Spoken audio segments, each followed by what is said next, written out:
Hello, and welcome to Book Club no Kiseki. I am Sam Allman. I'm David Bernard Hauk. I'm Matt Jorgensen.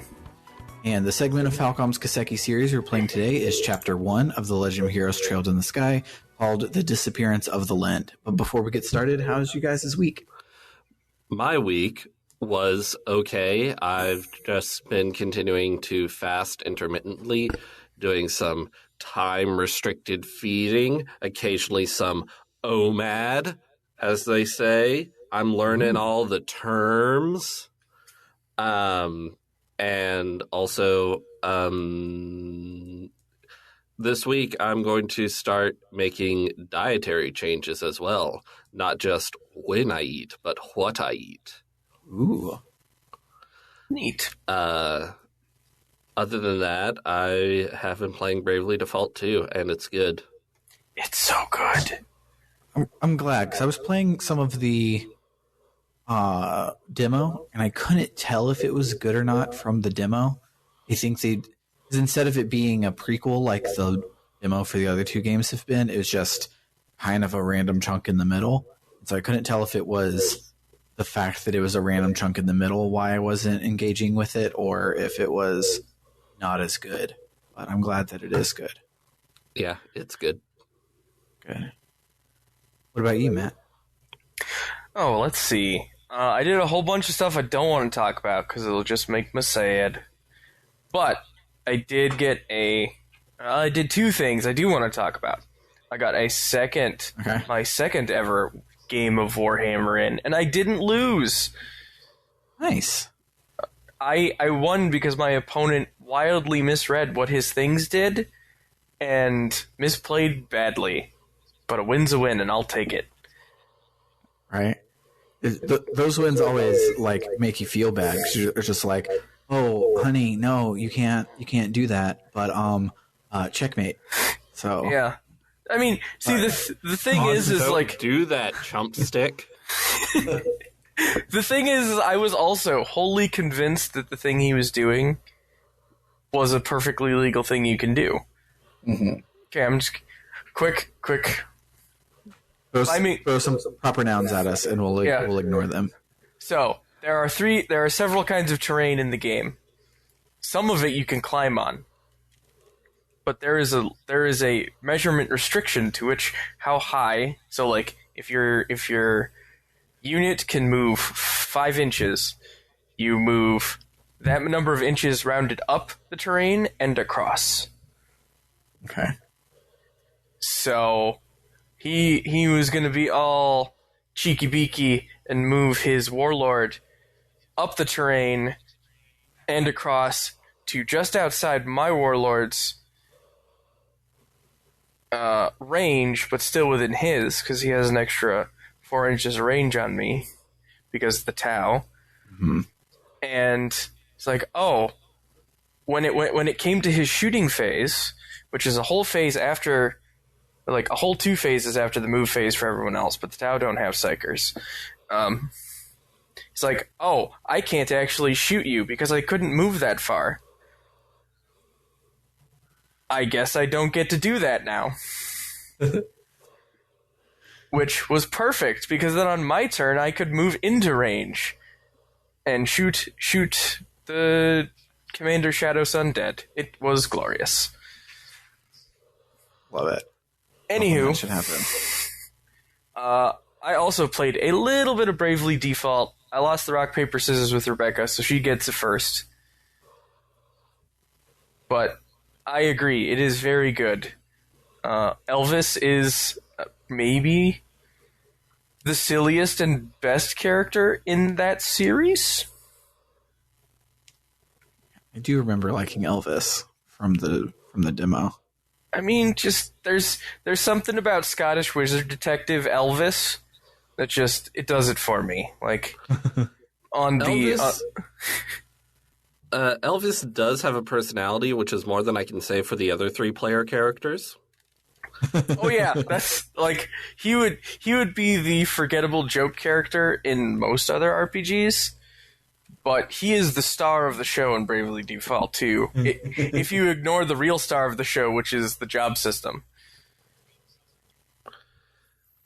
Yeah, I like jobs. Jobs are good. Jobs are good. Anywho's will be. That was my week. Yeah, my week was filled with a lot of strife. And that strife was all induced by really fun things of me building a new computer and new home server and everything that because of some minor bullshit that's not important, but I basically had to like start over Monday morning, and so we were supposed to record the normal podcast on Monday night, and I was not able to do that. So I get to edit a bonus episode, which will be up soon. But the other thing that I did is I played Fantasian. Fantasian is great, and everyone should go get a free trial of Apple Arcade and play Fantasian because it's a new Lost Odyssey game. It's being marketed as a new Final Fantasy game, but it's actually a new Lost Odyssey game, and that makes me really happy. Is that... Okay, that is what I thought it was. Yeah, it's the Gooch's new game. I really wish it were on consoles. Yes. Me too. It probably will be in about a year, just like World End Club. So if you do not want to play it on your phone, you could probably wait, and it will probably show up elsewhere. Still get the trial and download it and open it and play it for a bit so that Apple sees the statistics and gives Sakaguchi a pat on the back or whatever happens. Yeah. I seem to recall that there's a large number of Apple Arcade games that have. I mean, relatively, the number of Apple Arcade games, period, isn't massive. But a lot of them have come to PC and Switch as of late. So there's hope. It'll probably get ported. You can tell it's big, and they will want to make a lot of money off of it. But I mean, so were Blue Dragon and Lost Odyssey, and we still haven't got those. So who knows? But yeah, let's dive right in and listen to some music. I listen to the dungeon music in my notes, but I think that's what I also said last week. So if that is what we did last week, then I will do something else, and we'll listen to some music, and then we'll talk about the plot. We're going to try and talk about the plot for this entire chapter, but we'll see how that goes, because that's 16 goddamn pages. So let's give it a whirl.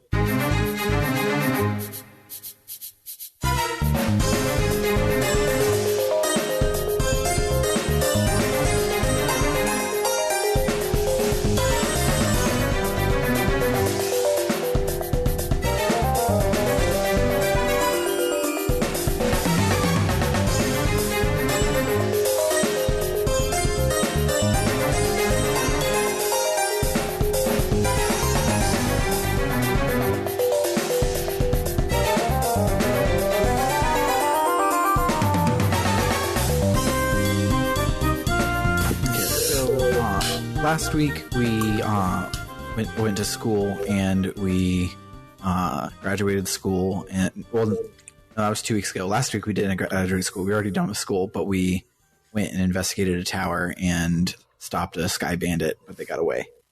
That's what we did. And then our dad was kidnapped. So we are starting this chapter back at home late at night, and Estelle won't come out of her room. Joshua's like, "Hey, you coming out?" And she's like, "No, I'm busy. I'm fine." And Joshua and Shara are like, "Wow, she must be taking it really hard since she's upstairs, like crying in her room and everything." And so Josh and Shara contemplate on if this was an accident or an incident. And while they're musing over what it could be, Estelle comes downstairs, chipper as hell. She's like, "Why the long faces?" And they're like, she's like, "Aren't we going to go and start our journey to find Dad in the morning? Like, obviously he's missing. Why would we sit around here and cry about it when we could just go and save him?" And I really liked it because, like, being sad was never on her radar whatsoever. Everyone was expecting her to be sad that her dad was missing, but it just means she has something to go do. So the next day, we tell Ina at the guild that we're going to head off to find Cassius, and she says that she needs to talk with Shara about something. So Estelle asks Joshua if he wants to come with her to check on the clock tower. She needs to say hello to someone, not goodbye. The clock tower was destroyed during the war and was used as a symbol of rebuilding Roland. Like, everybody chipped in to get it rebuilt. And Joshua is admiring it on the outside, but Estelle's like, hey, can we go up to the top? Josh is like, sure, whatever. He's like, why did you bring me up here since you've always avoided coming to the clock tower? And she's like, well, this tower is where my mom died. Back during the war, Roland was getting bombarded by the Empire, and Estelle and her mom were in the tower at the time. Her mother had covered her and protected her from the falling debris, but by the time they were dug free, her mom was already dead. And Josh is like, oh, wow, that like sucks. And she goes, yeah, but I don't avoid the tower to avoid the painful memories. I want to be strong like my mom was, so I don't want to have to keep coming back here to rely on my mom for strength. But today is okay, right? I can rely on her just this once so she can bring Dad home safely and protect him. And I cried an ugly cry on the toilet over my Vita while I was playing this part. It's so good. It's still so good. This is like my 4th time watching this part, and it still gets me every time. Just the ... But today is okay, right? It's until that part, it's the most Goku-ass shit. And I'm here for it. Like, y'all know I love me a Goku. Mm-hmm. But it hits that, but this time it's okay. And the hammer literally drops. You're like, oh, that's the good kind of rough. It's so good. So Joshua says that he's sure that Cassius is safe, and if for some reason he's not, Estelle will save him just like her mother saved her. He says he can't completely understand, but he can listen, so if she needs a shoulder to cry on, he'll be there. And she laughs at him and says, well, if I were any other girl, I'd have totally misinterpreted your intentions just now. Weekly reminder that they're not actually siblings. Yes. She thanks him for cheering her up, and they go back to talk to Shara. Shara asks if they talked to her mom up there, and Josh asks if she knew Lina, and Shara says that she did back when Shara was still in the circus. She also gives us math that says she's only 6 years older than the kids, so it's less gross that she's flirting with Joshua since she's not like fucking 40 like she seemed, but it's still pretty gross being 22 and flirting with a 16-year-old. Who is your student? Who is your student? Yes. Because of all of those sky pirates in the area, all of the airlines are closed, so we have to walk to Bose on foot. So we head out. At the gate, we get a pass to get through, and the guards there mention to watch out at the Hawken Gate to the north because the anti-bracer sentiment is really strong up there. You know, I find it funny how they were like, oh no, we can't take the airliner. We're going to have to go on foot. And someone was like, how long is it going to take? And it was like, oh, half a day. Half a day. It's like, you were going to fly? Go half a day's journey. Surely that like costs money to fly, and right? They even have airlines that go that distance. What the fuck? Yeah, it's right there. What if it's just? No, go ahead. I was going to say I couldn't imagine like here in Madison flying to like Fitchburg, which is about how far I can walk in half a day. Like, maybe it's just ridiculous. Their version of public transit. It's like, you know, some places have planes or not planes. Some places have trains, and we just have airships. Don't worry about it. So on our way in, we run into a bracer named Grant who has a face sprite, but I don't remember him from having beaten this game before. So I have no idea if he becomes important later. He mumbles something about something weird going on with the missing airliner, but we better check in at the Bose branch to hear it from them. I bet he turns out to be the big bad in Trails of Cold Steel 3. Probably so. What? I can neither confirm nor deny the accuracy of that statement.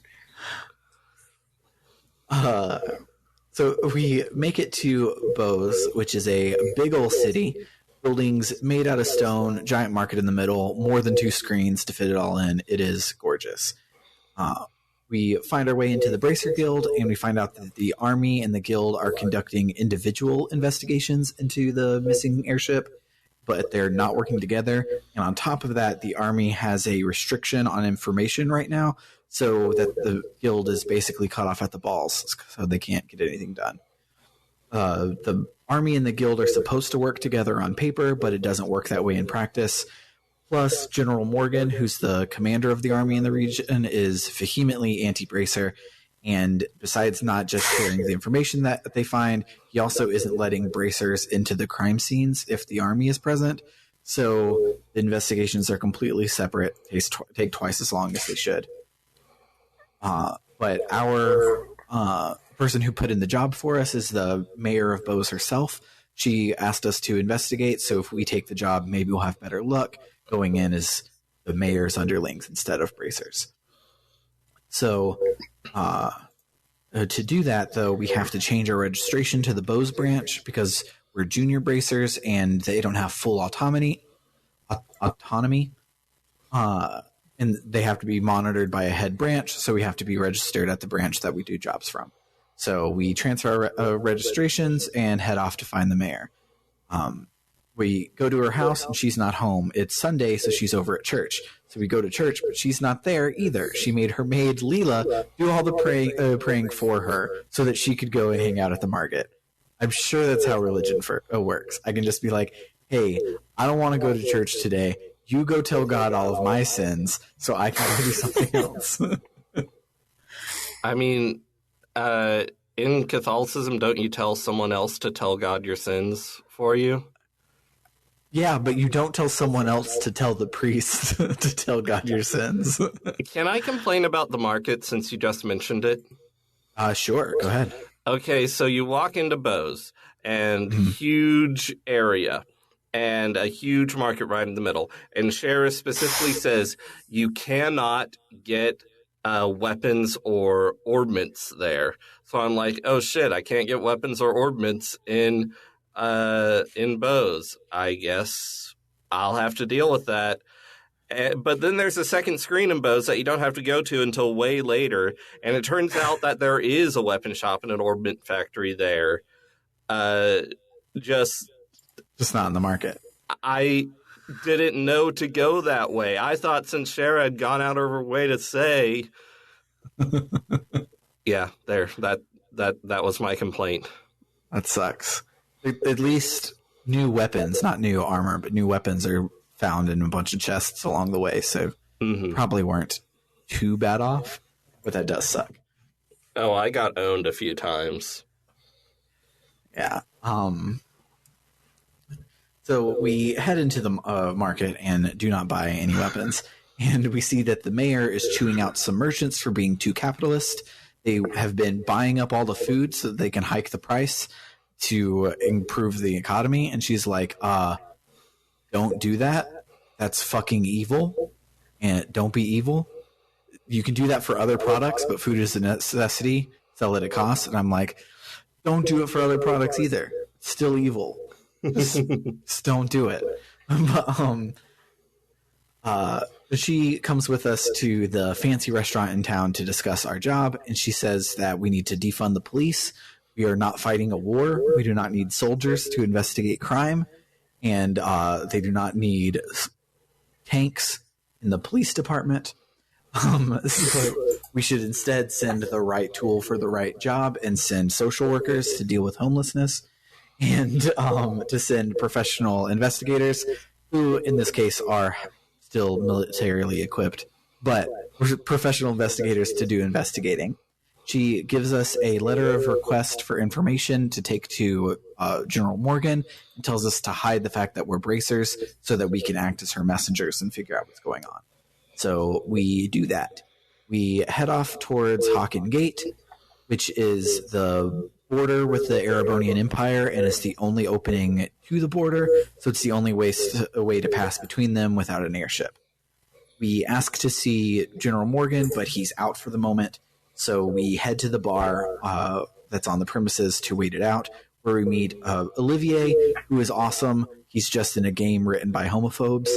He is both a lady and lord killer, and he has a thing for Joshua and Shara, and sometimes in the right light, Estelle. He will do some super suave shit where he recites poetry and plays the lute, serenade people, and the game is just like weird. He's singing love songs to a boy, LOL, and makes me sad. He is also involved in the stupidest fucking scenes that have ever been in video games. Yes, which is why I love him. Yes. I really like his voice acting. His little battle quips. I like his voice. I don't remember his English voice. It's been forever since I've played it on the PC. It's really deep. Yeah, his Japanese voice is really deep too, and I really like it. Kind of reminds me of Dio from JoJo, from all the memes. Yes.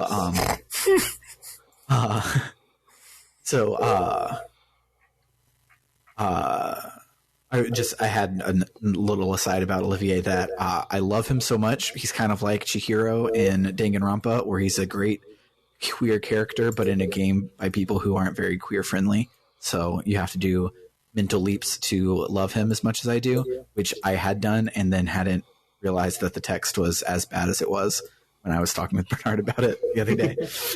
You were like, here, I mean, look at this block of text that proves it's not quite so bad as you say. And I'm like, no, like, read it again.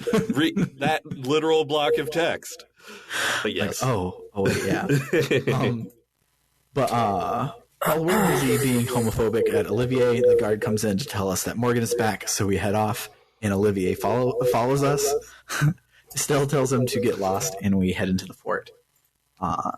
Inside, Morgan reads the letter and agrees to tell us what he knows. The airliner went down somewhere over the Bose region, and they've been searching the whole area and found nothing, so it's unlikely that it was monsters or an accident with a crash, because a huge smoldering airship wouldn't have been that hard to find, since the area is mostly plains. You can see like everything from everywhere.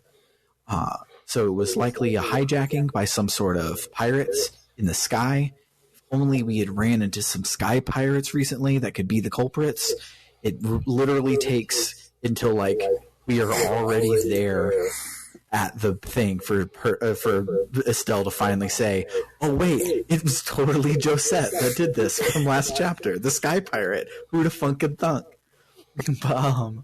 I was entirely expecting this scene the first time I saw it, for her to have, like, her and Joshua to have apprehended them, brought them back, and Joshua's like, man, I'm glad we caught him that time. And Estelle goes, what do you mean that time? I've never seen those people before in my life.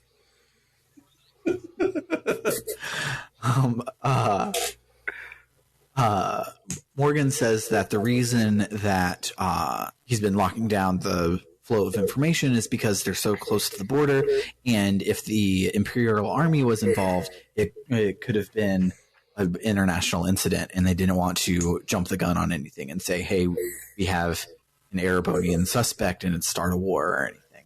Which, like, I get it, but also, like, at least tell the fucking mayor of the city that you're in what's going on and shit, especially because these cities are all like city states. They are fairly big chunks of like political real estate. Yeah, the mayors in this game world do things other than bow to real estate developers. Yes. But this morning, the royal family in the royal city received a ransom letter from the Kapua family. Right there, says we know who it is. It literally takes us still way too long to figure out what it is. Even though she says, those no good, dirty, rotten pirates, we already dealt with them once this week. It's like, it stuck out to me while I was playing how many times she was like, oh, it's those guys. Like, they're the ones that blah, blah, blah. Maybe they're that did it. And it's like, we're We've been on their trail the whole fucking time. But so she, by going off about the pirates and saying we had dealt with them this week, she lets the cat out of the bag that we are bracers and not civilian messengers. So he gets real pissed and he kicks us out. He says that bracers can't be trusted. As proof, we hid our identities to trick him. And Shara tears into him. And she's like, we only had to be sneaky because you morons can't do your goddamn job. And it starts to escalate higher and higher and higher. And then sweet baby boy Olivier cuts in and silences everyone with a song on his lute. Which is, and the title for the song, I forgot to jot it down, but on the soundtrack, it's like... It's like Lost in Your Amber Eyes. It's not exactly that, but basically it's a love song to Joshua, which I think is great. And he's playing it, and everyone is just like shuts up and is watching him. And then he fumbles on the guitar, like the MIDI like skips or he messes up, and he's like, close enough. And he just stops, and he's like, that's enough. And it's a great fucking scene. And everyone's just sort of like, okay, whatever. But by the time they're done being like, what? They've all cooled off, so it works. Yeah, it works. So Morgan shuts up and goes inside, and we decide to head back to Bose to think of a plan of attack, and Olivier properly introduces himself. He says he is a traveling bard from Erebonia and is touring liberal. He asks if we can escort him to Bose, and Shara agrees for us. Olivier joins the party, and he owns all of his court circuits are sorted, so he can. The way that quartz works is the circuits, how long they are, determine how many like synergize with each other, and his are all in one line. So if you filled it with all blue, for example, you could get to the high level blue spells with him, which rules. He also is a guns braster. And he guns really, really well. And I end up, even though he's like the best caster in the game, I almost never cast with him because he has a area of effect gun spell that he can do this turn instead of a regular spell he can do in a couple turns. So he rules. I really like him. Yes, he's real good in combat. Agreed. As soon as we get back to Bose, however, he leaves the party again.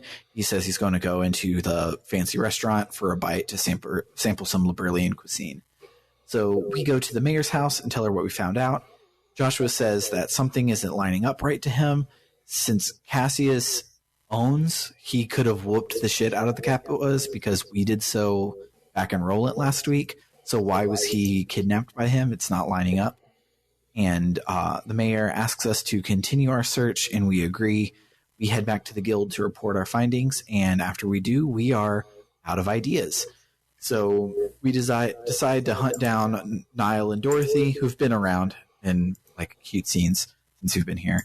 We decide to hunt them down and see if they have any leads themselves. We find Niall drunk off his ass at the bar, like passed out drunk, bent over on a table. And we sober him up and ask to swap stories so that we can find the bandits and he can get the scoop. So he tells us that because of the information blocking, he doesn't have a lot, but he has two leads. One of which is that there was an eyewitness down in Ravenue Village, and that basically the FBI is here, the intelligence division of the army is here, and that the man in charge, Richard, is a kick-ass detective, so the whole thing will probably be resolved super soon. We decide to follow up the lead in Ravenue because the army could have missed something. On the way there, we meet another red-headed bracer that's not Grant. This one's Agate. Agate's important. He joins your party later. He's surprised that we are both bracers and that we're... he's surprised that we are both, I forgot the comma, both bracers and Cassius's kids, but he's not impressed. He says we look like amateurs and walks off, only to come back later. In Ravenue, we talk to the elder who says that the boy Louis is the one who saw the shadows. Louis says that there were two shadows, like, quote, a mom leading a kid, and they flew off towards the north. Because there were two, one of them being smaller, that lines up, that is probably was the Capuas. So We head off north of town to where there's a mine shaft that's locked, but we can feel a breeze coming through it, so it must lead out somewhere. So we go back to the Elder, get the key to the mine, then we go back to the mine, have a really short dungeon that I accidentally went through straight. There was like multiple turns, and I picked left twice, and then I was out. And I'm like, okay, I don't need any of the chests if there are some. No big deal. I will say this game's start to mine was real quick, and its start to second mine is even more impressive. Yes. Glad to have had 4 dungeons so far, and we have done sewer, mine, forest, mine. We are living the JRPG life right here.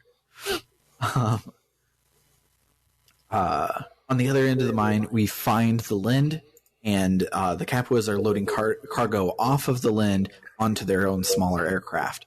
We bust onto the scene, and one of the Capuas, Kyle, says, "You're not supposed to be here this early," which is sus as fuck. But we kick his ass, and he, of course, skedaddles again. We take our time to investigate the Linde for clues, but it is completely picked clean, and there's nothing on board. We come to the conclusion that the hideout must be elsewhere, and loading all of this cargo and taking several trips is probably because the hideout is somewhere small where the big old Linde ship couldn't land itself. So we decide to take what we've learned and tell the army, ask for their help. Since the army has small fighters that we could use to land wherever the base is. But right as we exit the Linde, the army is there, and they arrest us. Since bracers can't be trusted, and here we are at the site of the stolen ship, we must have done it, so they throw us in jail. In jail, the start to being wrongfully thrown in jail is also pretty short. In jail, we're complaining that the army is getting in our way, and Joshua's like, that might be on purpose, because Kyle said you aren't supposed to be here this early, so maybe the army is working with the Capuas, or at least the Capuas have someone on the inside. In the next cell over, we hear Olivier. He has been imprisoned for stealing and drinking a $1 billion bottle of wine. He talks our ears off all night. It fades to black. It fades back up. He's still talking, and now it's morning time. It's great. In the morning, the mayor shows up, and she releases us.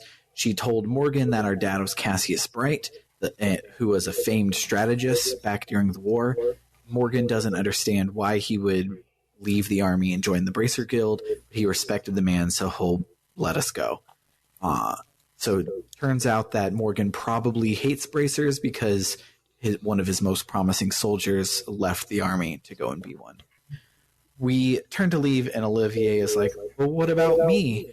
And Mayor Maybell says that she's the owner of the restaurant, and she was the one that bought the wine, so she'll drop the charges. It's no big deal.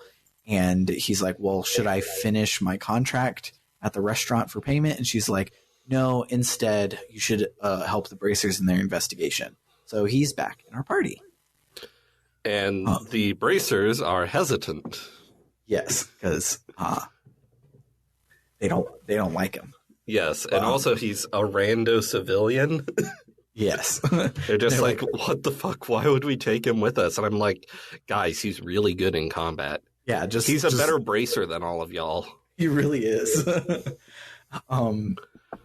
So while we were in jail, there was a chain of robberies in the south block of Bose. The Orbital Factory, the weapon shop, and some residences were all hit by burglars. The mayor asks us to investigate, but keep our findings to ourselves, especially if the army has a mole.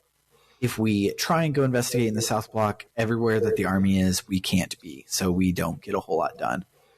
We run into Niall and Dorothy, who tell us what they found out, which is that the bandits came and went through the west gate, which is nowhere near the south block and is a lot closer to the market, where there's a lot of shit to steal, and the mayor's house, where she can just brush off a $1 billion bottle of wine. So there's obviously some good shit there. They passed that and went straight to the south block, so they were obviously after something. When we head outside, the army threatens us to stay out of their way, but then Richard shows up. He admonishes the soldiers for not working with the guild since we're supposed to be allies and everything. He says that he's going to take over the investigation so they can leave, and they do. He apologizes to the party and pledges to work nicer with us in the future. And now that he shooed away the army, we can fully investigate, and we talk to one of the homeowners named Cecile. And she says that she heard people outside, thought it was her husband coming home late, but when she looked outside, it was some masked dudes robbing the orbit factory. So she screamed, it startled them, and they ran off. Shara asks if her husband was out drinking, and she's like, no, it's worse. He was gone fishing at the lakefront near here, and he hasn't even been back yet. He's missed everything. He's still not home. And of course, right at that moment, he comes home and gets chewed out by his wife. He says that he was late because he was chatting with his buddy who was talking about the weird men that he saw on the lakefront the other night. Shara says that we can't just track the Sky Pirates' movements. We'll never catch them. We need to get ahead of them.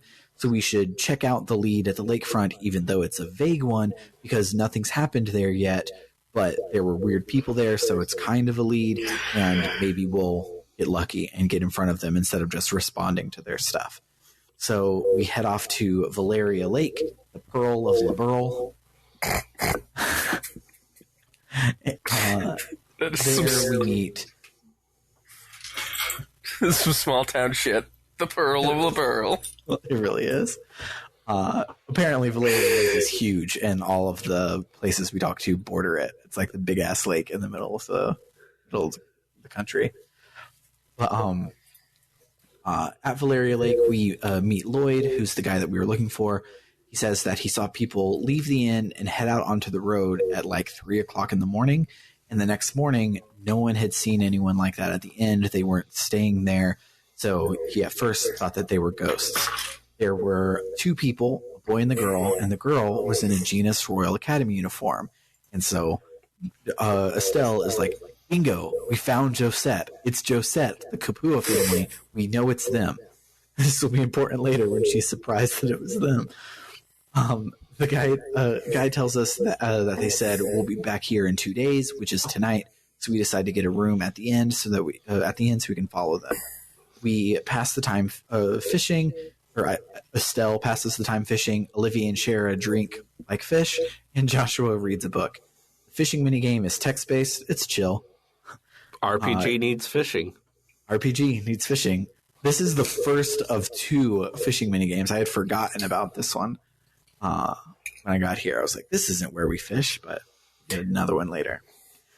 Look forward to that. After we give up on fishing, we go to talk to Joshua, but he's gone, having left his book behind.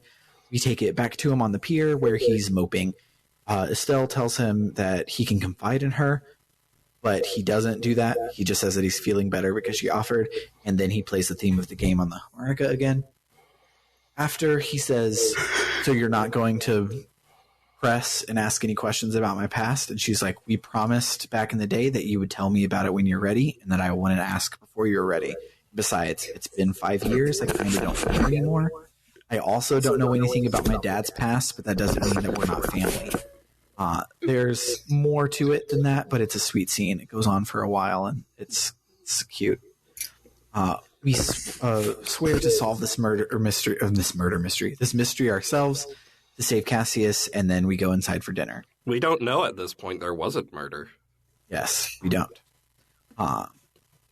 Inside, Olivier basically has alcohol poisoning. His talking head has like swirlies for eyes, and it's great. But Shara is barely phased at all. She doesn't even seem like tipsy, much less passed out drunk. So we drop Olivier off in bed, and Estelle and Joshua realize that Shara was getting him hammered, so he wouldn't be able to come on the mission since he's a civilian. It might get messy. She didn't want him to get hurt. And she's like, yeah, totally. That's 100% what I was doing. I wasn't just drinking this man under the table because I have a problem. So the three of them go to camp out on the balcony so they can watch the road. And sure enough, Kyle and Josette come up. We watch them head out to the pier where they meet up with some dudes in black armor with red face masks. And they say that the ransom is going to be paid by the queen so that they must be, quote, close. And then the guys in the masks say that once the ransom is paid, they'll need to leave their hideout behind because machinations of some sort. We decide while they're busy, we're going to try and find their airship. So we head out and we find it parked in front of Amberl Tower. Thankfully, going there is a text box that says, you look and you find it at Amberl Tower and you don't actually have to search for it. While we're there and we're watching the guards and stuff, we're trying to decide how we're going to take them out. And then Olivier shows up. He says that he's puked, he's ate some bread, he's drank some water, he's sober enough, he's good to go. He brings up a good point that we shouldn't fight the bandits here, because if we capture them, it won't save the hostages at all. We won't find their hideout. They'll basically get away again, even if we capture them. So what we should do instead is stow away on their airship. So we do. And we are flown straight into their base, where we take out a bunch of guards and wind our way through the hideout. It's the big main dungeon of the week, but it's just a spiral. So it's real hard to get lost in. I say having got lost in it the first time I played it, because I was looking in all the nooks and crannies for loot and stuff, and I had gotten turned around and thought I was making my way down and ended up making my way back up. But it's a real easy spiral. It's embarrassing that I got lost. It's really easy to feel like you're lost. Yes. And feel like you're getting lost, but it's not actually that hard. Yeah, no. Just keep taking right-hand turns.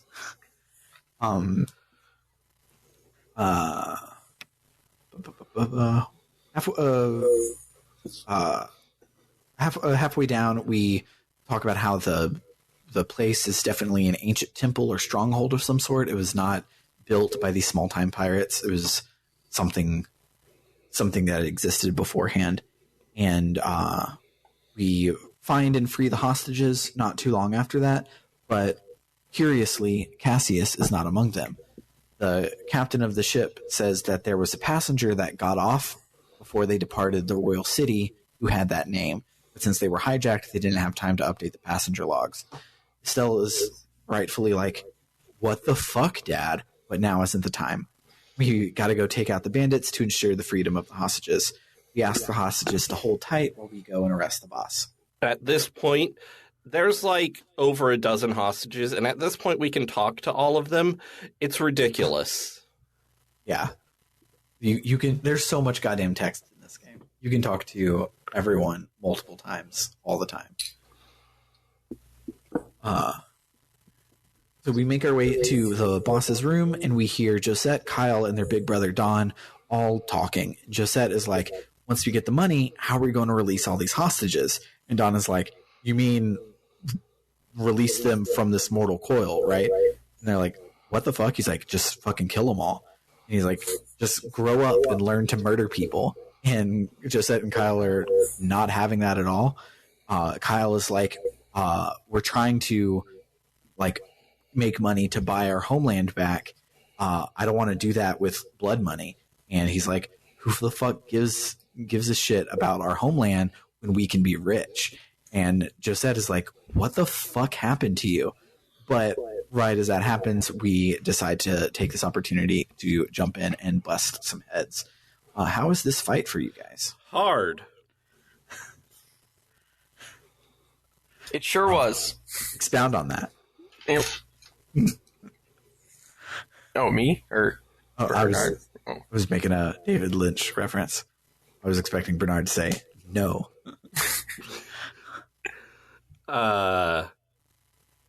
Yowza. Dawn is tough.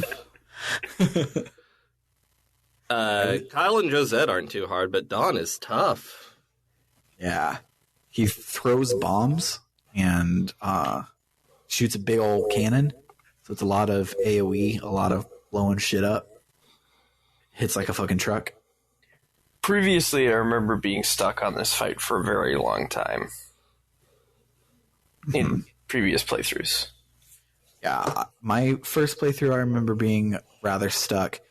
This playthrough, I realized that I'm playing on easy, and I got the DLC to give me a head start, which is great because I'm writing the notes so I can blaze through the gameplay part.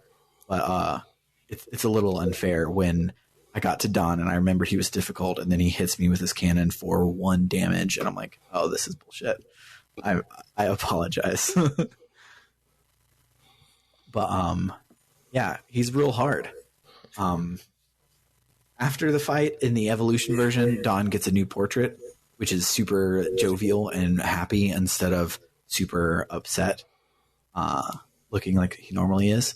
And he doesn't remember anything since Josette left for Roland, like last chapter. He doesn't even remember ever using an orbital cannon. And we're like, nice amnesia, but you're under arrest. They throw a smoke bomb to try and get away again. We still have no plan on how to deal with their smoke bomb usage. It's our 4th time, and they almost get away with it again. Also, we're closer to the door than they are. Yeah, just back up to the door and don't let them through it. Yeah. But they run away, so we run after them, and we fight a bunch of mooks on the way out. And when we make it all the way to the top, the army is there, specifically Richard's intelligence division, who have caught the Capuas and are arresting them. And Morgan is like, dude, Richard, you rule. But Richard rightfully says that he couldn't have done it without us doing the hard work, which is nice. Somebody is throwing us a bone. So the army is going to handle all of the logistics, and we get to focus on the real question. Where the fuck is Cassius? We head back to the guild, and the mayor thanks us for our help. And we decide to leave the unanswered questions like the men in the black armor and the amnesia of Dawn to the army. We're like, don't know what's happening there, but it's not our problem anymore. And Lugren, who's the guild master of this branch, who we've talked to many of times on unimportant. That sentence died in my throat. I have no idea what I was trying to say. He's not important, but he is now. And he gives us a recommendation from the Bows branch, because we are junior bracers, and to graduate to a senior bracer, we have to get a recommendation from every branch in the region so that we can become full bracers. And with this one, we now have 2 out of 5. We mentioned how weird it is that Cassius didn't tell anyone what he was doing, and then for the 3rd time this game, right at that moment, someone comes in and delivers a package from Cassius explaining what he was doing. This happened in the prologue and twice this chapter. The package itself was on board the Linde, and it was just recovered as part of the cargo, and so it wasn't Cassius's fault that we didn't get word from him. The letter says that he ran into some trouble with his work, vague, and he won't be back until after the Queen's birthday. He tells us that we can do whatever we want, but maybe we should take this opportunity to try and graduate to a full bracer in the meantime. The letter is attached to a package that is addressed to Cassius from an unknown sender. We're like, weird, I guess we'll take this back home for Dad real quick. But Olivier is like, your father disappeared without a trace right as he got this. It's probably related, and we should see what it is. And we're like, that's actually a good idea. So we open it up, and it is a jet black orbment with no visible places to attach any quartz, which is how the ancient artifact orbments work, except this one was obviously machined with modern tools, so it's a big enigma, and nobody knows what it is. There's a note on it that says, I was able to secure the item the aforesaid group was carrying, so please take care of it. Please ask Professor R to do an analysis of it when you find an opportunity. Signed, K. We have no idea what that means, but we decide to continue our journey like Dad suggested. We've already got 2 out of 5 recommendations, so we might as well just go to the other regions, do some shit, get our recommendations to pass the time until Dad comes back. I wonder if we'll just so happen to gather more clues as to what's going on as we do that. Probably so.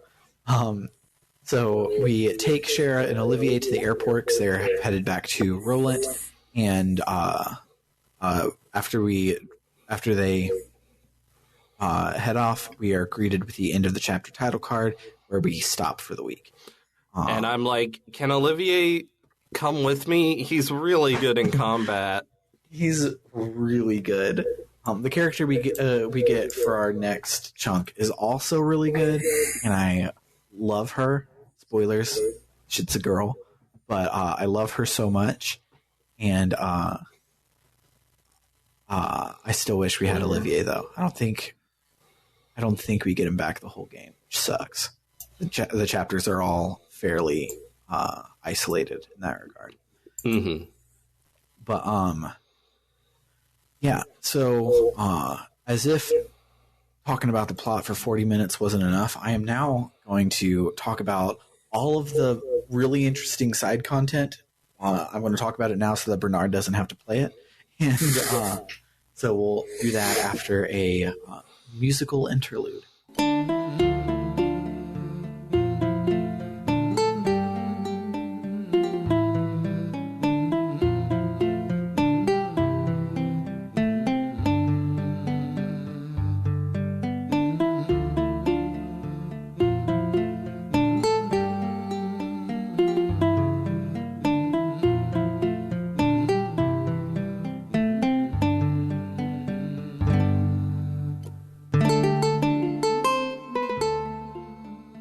So,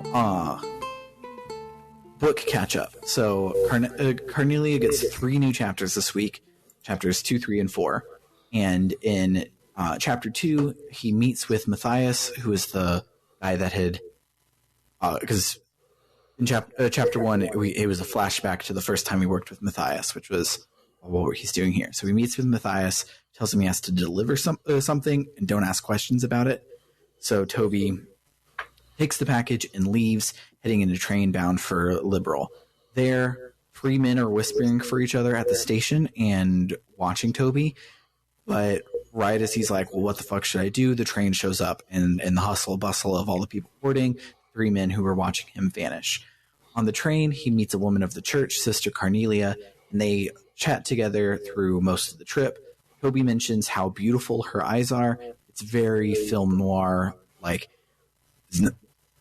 not a lot of times you run into a dame like this on a train like this type thing.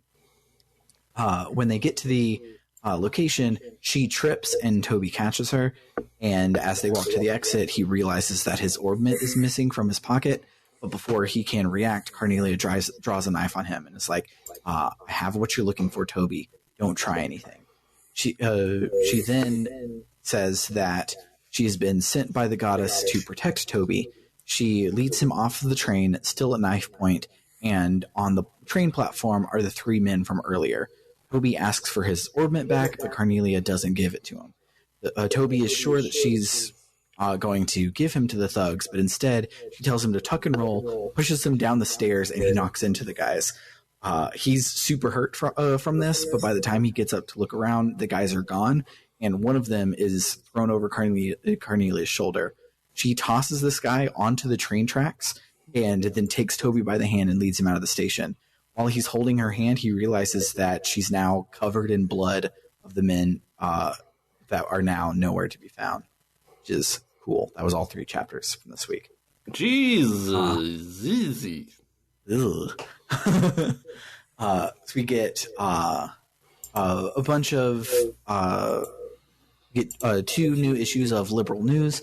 The first one has a lot of opinion pieces about the Linde disappearing, as well as some stories about what we did in the prologue, including the piece about the Esmelis Tower that we helped Niall and Dorothy write, and it has the photos that she took of it, which I think is a cute touch.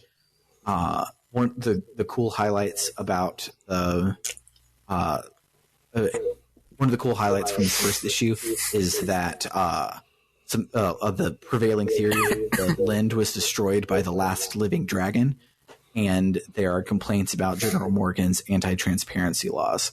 So I really like that the politics in this game are like real things, and the NPCs actually care about them instead of it just being like, oh yeah, we have a king and the king is an evil person, but whatever, I'm just an item shop boy. It's like you get well-roundedness. Also, there's a dragon. Yeah, it's super cool. More on the dragon in a second. The second issue of Liberal News is has a lot more opinion pieces on the Army and the Bracers not getting along, as well as an unveiling of a new airship at Zeiss Central Factory called the Arsail. There's also a review for Maple Leaf Inn's open air baths, so we can look forward to the fan service chapter later. We also get the opportunity to read the book that Joshua was reading, which is a chronicle of the 100 Days War. It actually is kind of really cool how the war played out. So Erebonia invented orbital phones before Liberal did. So they deliver the writ that says, we are declaring war on you at the embassy, and then phone and say, all right, fire to the front lines, and they start bombarding basically at the exact second. So it's like technically not a sneak attack, but was for all intents and purposes a sneak attack, which is super cool. And so then after the war started, Erebonia sent so many troops that Liberal was outnumbered 3-1. And within 2 months, Erebonia had occupied most of Liberal except for the Royal Palace and the factory in Zeiss. It was in this factory that they developed basically fighter jets, airships that could fly at 1,800 selg per hour. Selg is a unit of distance that the math makes sense if it's about 0.1 miles. So I'm guessing this is 180 miles an hour for the planes. It's hard to tell because it's all made up. But, especially because like the signs when you're like on the quote unquote world map parts are like, oh, such and such town is 50 selg that way, and I'm like, I don't know what that means. I'm just gonna go that way and walk until it's over. But having these fast airships and timed with an amphibious assault helped Liberal recapture some supply lines and eventually push Erebonia back out of the country. Once they pushed them back, Liberal's allies swooped in and bolstered their forces, and after 100 days of fighting, an armistice was signed. Erebonia offered an official apology, saying that they had made a grievous error attributed to a tragic incident occurring within the Erebonian borders, and they do not expound on that in the book. That's the last sentence in that book. It's annoying, because that's really interesting. As for side quests, we have the Ambril Tower side quest we talked about earlier. It's another one of the tetracyclic towers. It's basically a copy-paste of the Esmelis Tower, just a slightly different layout. Inside, we meet Professor Alba again, and we keep hearing multiple people talking. And as we go up, he's the only person there, and he says, oh, I was just talking to myself, and I do that when I'm thinking. And we're like, oh, cool, whatever. Let's save you from some monsters and get you out of here. And Stell and Joshua are like, this silly nerd, he keeps getting into trouble. And Shara's like, he might be more than just some silly nerd because he came out here by himself. This is twice we found him in the depths of a dungeon and not in the like opening spot of the dungeon getting attacked by monsters. So keep an eye out on him. There's a medicine side quest. So if before you leave Roland, you can go to the priest and get a letter, and that letter you take to the priest in Bose. When you do so, you learn that the priesthood are also the ones that make medicine in Liberal, and the priest in Roland named Father Divine is one of the best medicine makers. This will unlock a side quest at the guild for a man named Spence, who is looking for medicinal ingredients. The quest itself is just a fetch quest, but the world building about the priests being the medicine makers I thought was really cool. And this also is a side quest that you get not from the bulletin board, which is unique. There is a fairly involved escort mission to take someone all the way to Ruan's Gate, which is really nice because Estelle and Joshua meet another junior bracer there. They get inspired to become full bracers and do more and try harder instead of just relying on Shara. But besides the like feelings and banter, it's not a whole lot. One thing that I think is super cool is in Ravenou, you can find Annalise, who is another junior bracer who has a face sprite and everything, but she's not important. She's just doing other guild requests in town. Like she's just working, just a coworker, and you just like wave to her at the water cooler, and it does a lot to like make the world seem smaller and like lived in. And it's really cool. You also can find her back at the branch later as well. There is a guy back in Bose who will talk your ear off about dragons. Like every single world state change gets more cool stuff about dragons. And they used to be all over the place. They disappeared right about the time that the Orbital Revolution started, which is sus. And the most recent sighting of dragons is by a dude who lives in Bose. So that's why this NPC is here, because he's trying to find out more about the dragons. It says that dragons have existed since before the Great Collapse of the ancient civilization, and evidence shows that they removed themselves from the world willingly instead of going extinct. And then finally, there is a black notebook that you can find shoved in an orbital vacuum deep inside of the bandit hideout, which unlocks a hidden side quests super later. But most people who, if they manage to find the notebook, they never find the quest. It is super obscure. But that's why I use a 100% walkthrough to write the notes, so that I can talk about all of these cool things and not have to do them. But made our way through that pretty fast. There's a lot of cool stuff. I'm really, really enjoying the Carnelia book. If you ever find yourself with some extra dough, you should buy them and read them in game, or just look them up on the wiki, because the full text is on the wiki. But the book is really nice and really well written. But, yeah, let's do another brief musical interlude and talk about our memorable moments.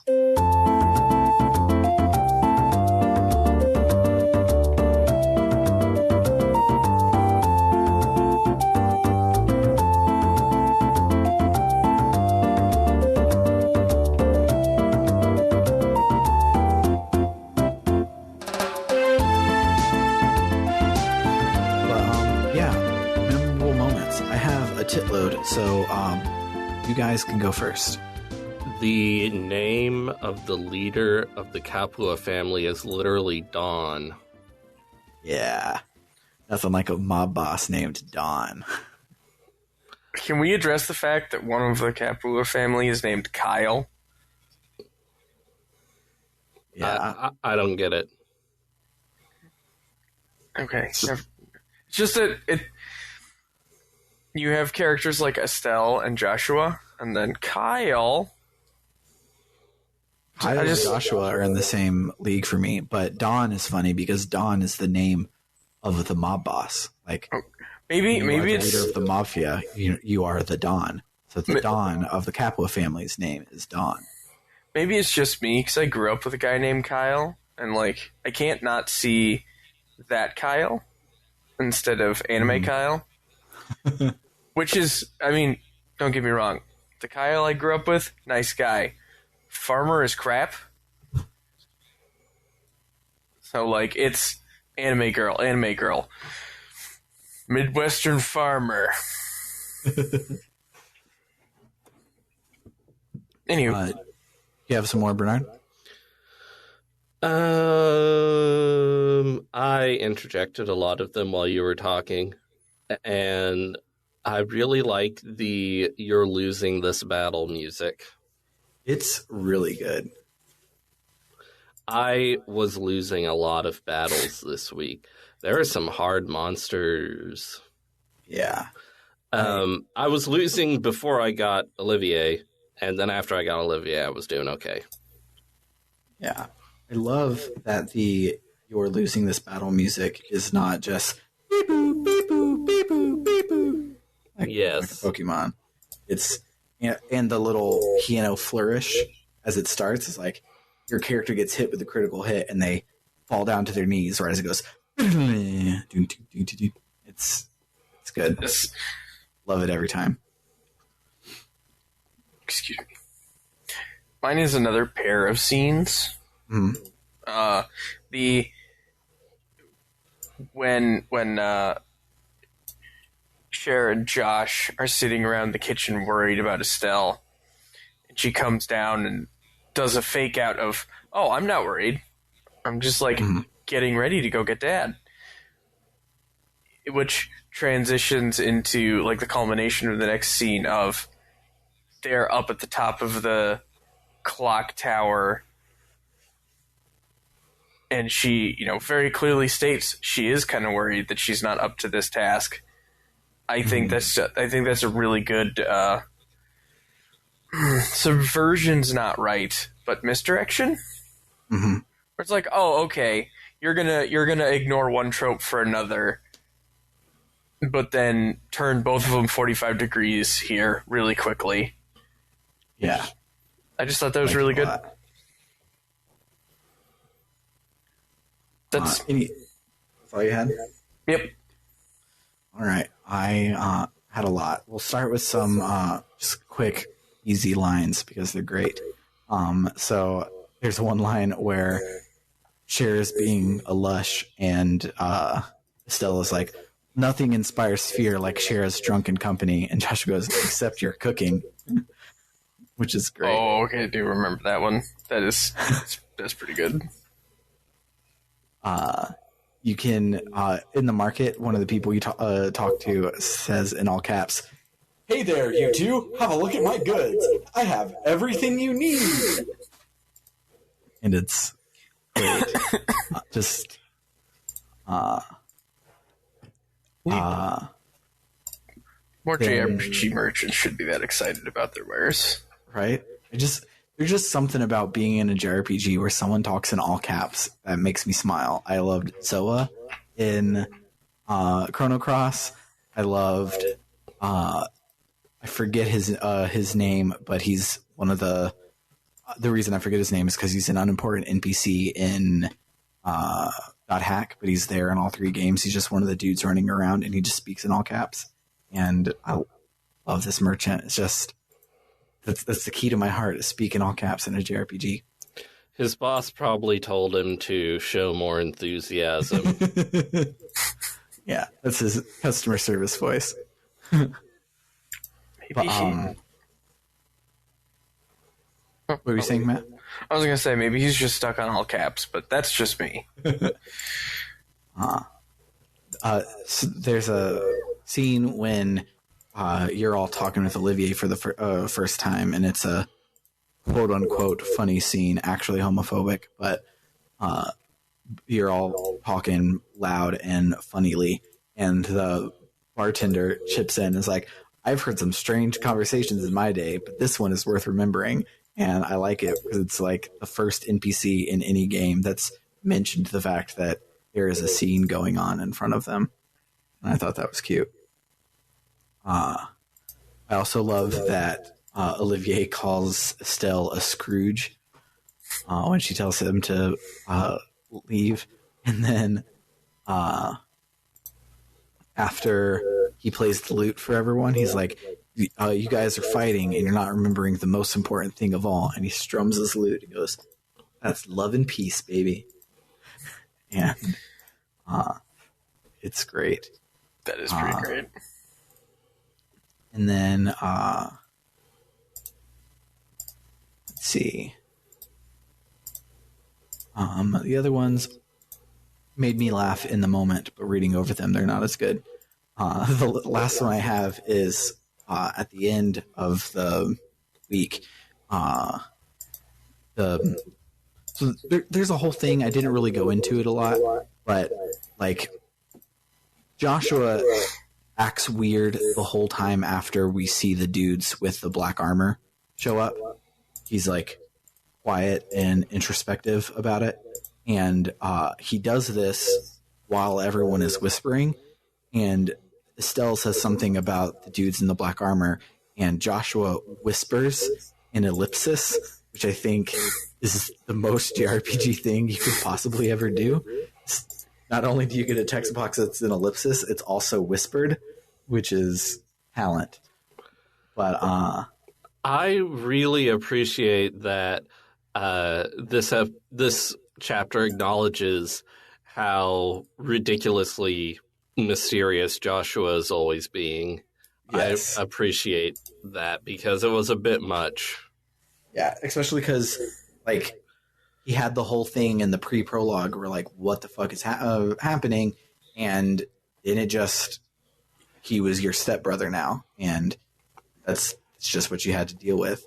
And there was no, like, touching on it whatsoever. And so getting some lip service to the fact that, like, oh no, like, it's on both of their minds, but they promised to not talk about it is more than you get in a lot of RPGs.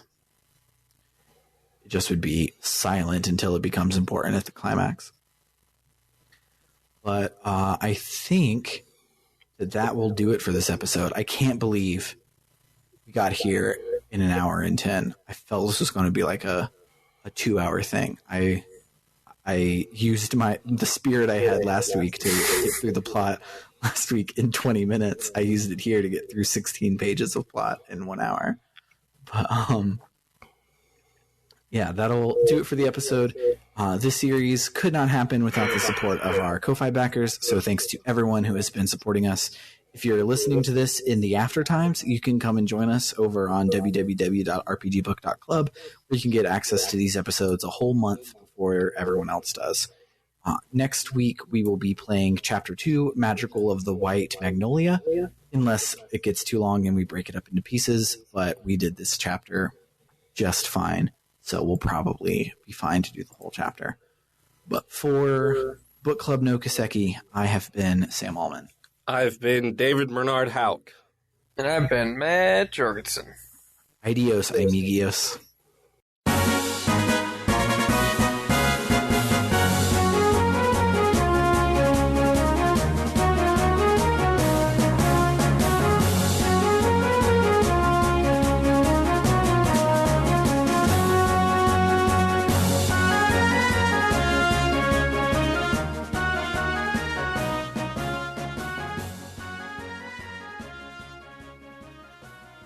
We need a recording of you saying "Let's give it a whirl" like that, because that was prime. Good. It'll be the outro this week. Well, have I got news for you? We are recording this. What? Where's my lawyer?